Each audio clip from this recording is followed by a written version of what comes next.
Listen, this is only pertaining to the people that it's pertaining to. I'm going to give all you soft, sensitive Seattle sissies enough time to get the hell up off this particular video right here, because I am going to act a fool. Straight up. This is eat at Geno's time right now. You ready to eat at Geno's again? Huh? Let's get it. What the fuck did I tell you, people? People coming to my damn channel trying to tell me what to do with my own platform. I'm going to do the shit that I want to do, bro. This is my shit. You're here because somebody told you to be here or it popped up. You're not here because this is your shit. I don't like people talking shit about Geno Smith when that man is absolutely destroying the game. It's these people who did not believe in him to begin with are the people still talking shit. I had a motherfucker come up on here talking about it's Drew Lock time. He's the guy who can finish. He has the swag to finish or some goofy shit like that. Not pointing to anything on the defense, anything with faulty pass protection or anything. But guess what? Now you have to shut the fuck up. What is this right here? He like being right up on DK Metcalf like that, holding his pockets and everything. My man is holding in everything. Look at this, converging defenders. And look at my man on the move. Put it. Oh.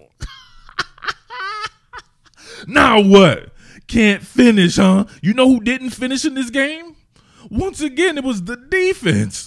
The defense let some dude. What was that quarterback's name? Man, I ain't never even heard of this dude before. His quarterback's name was Woolen. Listen, he let Tariq Woolen's little brother out there be the Rams quarterback, and they up there driving for what looked to be a game-winning score.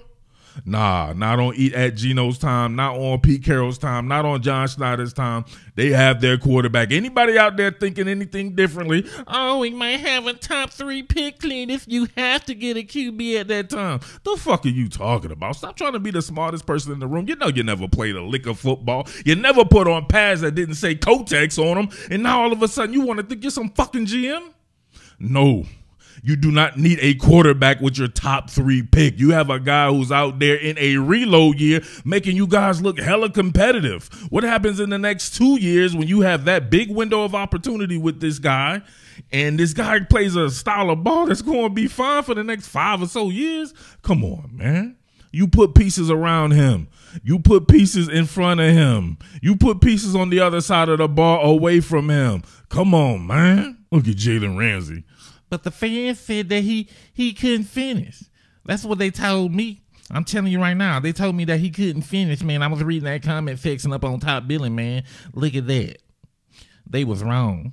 Man, I noticed a ton of option routes in Seattle's offense, and those are scary to me, especially when you're going against zone coverage. Now, when you're going against zone coverage and you have to be on the same exact page as somebody, they had a throw to Tyler Lockett where Lockett kind of sat it down behind the defender instead of keeping on with his trek and kind of really getting into the void. And Geno threw it the way he thought Lockett was going to be. You can see the frustration on Geno's face. And this one, too. Look at where he had a good one. Good one bends it. Look at that. You saw that little skip right there? Right? Geno had to read on the fly. Look. Bending that bad boy inside right there in front of Kendrick, and you got him coming in. But look, he kind of stops a little bit. Geno's throwing it to where he thinks Goodwin's gonna be, and just so happened it works out. Oh, look at the product placement right there. My man was just driving him, man, driving Miss Daisy with it. Accuracy, poise. Yeah, it was a weird game. They had some stuff going on the sidelines. Emotions were high with Bobby Wagner and everything like that. This was a fun game to watch. No doubt about that, man. But you cannot come up out of this one. Listen, to me, it doesn't matter. You can tell that people are just watching just to watch him fail. They will nitpick on any little thing, blame him for everything, and give him credit for nothing. That's not how analysis works. That's just being biased. Geno's ability to read on the fly. Now you can see man coverage right here into the boundary, and then you have these routes out here on the outside by Lockett and Goodwin here that act as a clear out route for your man Noah Fant right here, who is pretty much running an out route from the backfield. So he'll be the layered underneath route that's timed off of their route. And he knew this right away. Look at this. Get a route that I was telling y'all about right here. Now, if you look at this, you see right there, you got to have kind of a buddy system. So if you're Geno, you're reading Lockett right here, clearing on the inside. Lockett wants to sit it right there where he feels that there's a void. But Geno's reading this like, oh, man, there's a even bigger void with the safety turn like this that I could lead you downfield for an even bigger gainer. And looks like Tyler Lockett wasn't having that, and Geno's throwing it to where he believes Lockett will be. So that's just those little miscommunication things right there, man. That's a tough offense to have to do on the fly right there. You got to have complete trust. I'm like, because sometimes you would sit it there, and then there are some times where you would be like, all right, you just found it. Let me lead you into an even better part of the void for you. Because you see right there, if he continued to run right here, he's in even more space, and they're further down the field. Man, look at him run this heavy boot action here, and then you get a defender bearing down right up on Geno, and look at him hit that fall away jumper. See it here? Fake the Dallas, take a snapshot of it, split flow action. You got a lot of the action being flooded to the right of the field out here with DK Metcalf. But on offense, nobody wants to give Geno any credit for it. They'll give all the credit to everybody but Geno, despite the fact of something like this. When they put up a graphic like this, it just brings everything into perspective. You got a man with a 73% completion rate with over 3,000 yards, 21 touchdowns, and only 6 picks. And he's the problem to some people, or he can be easily replicated by a college guy who you do not know or how they will transition to the NFL. It's like I told people in that comment section. Suppose you thought that Mac Jones was that guy because he's balling at Alabama and you replaced Geno Smith with him.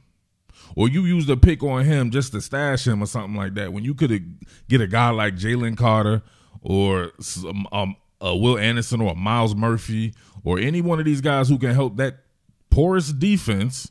Right, even some guys on the back end maybe out there. There's a whole bunch of different ways that you can go. You got to address that offensive line. There's no way you're seeing the interior of that offensive line struggle like it has and think that, yeah, let's put a rookie quarterback back behind that and it'll improve what the Seahawks are doing on offense. I don't understand people's thought process with that, man. That's the goofiest shit I've ever heard in my life, man.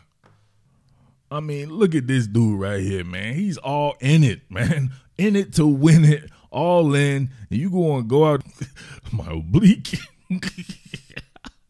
my ankle, my serratus, every hop he's selling out and giving it his all. To hop with his team at his age. Look at that. My hip flexor, tearing the hamstrings and all kinds of shit just to hop up and down with his team. And you guys worried about a damn rookie quarterback. Like, we ain't seen Zach Wilson. Like, we ain't seen a lot of these guys that everybody thought was going to be the bomb right away and all this. Not to say that they can't be down the line, but you just don't know. You have a sure thing right now, and you're worried about something that could not possibly not come to fruition the way you think. And you'll be sitting there shooting yourself because it's apparent Seattle, with some more pieces, is a Super Bowl contender. No doubts about that. You know what? I got to get out of here, man, but shout outs to all my people out there in the Pacific Northwest and all through Canada, the parts of Canada that watch the Seattle Seahawks content that I give out. Big salute to all my people out there, man. There's a great deal of you that I have respect to the utmost, and we have fun up in the comment section and everything like that. So your man right here, look at this. 367 yards, 3 touchdowns, 1 interception. That interception was It was Bobby Wagner's to have. It was just going to be that day. If Bobby Wagner was around, some weird shit was going to happen. That was weird right there with Tony Jones, and he was able to get that out there. But, man, listen, once again, no run game. All right, Kenneth Walker out early. He had that one big run, and that was pretty much it. You can see that one of the things that I said, man, they got to get a second back. They have to get a second back who is a 1A, 1B type back that if something happened to Kenneth Walker, it's all good. Rashad Penny was that. Well, Kenneth Walker was Rashad Penny's. So you have to replace that, man. Like I said before, you can't do Rashad Penny. As much as I think he's super talented, I think he's one of the most talented backs in the league, man. You can't count on him with his injury history. You got to go past him. Tons of guys in the draft. Imagine Seattle getting a Bijan Robinson from Texas or something like that. That would be incredible. Absolutely incredible. You got that type of draft capital, man. You got to make sure you get that. But as you can see right here, he's able to do it with no run game there. And once again, man, they struggled to stop the run on the other side. So think about that. You got to build that line of scrimmage, man. Make sure that that's in there. But remember, I'm going to say it each year or each game. It's a reload year.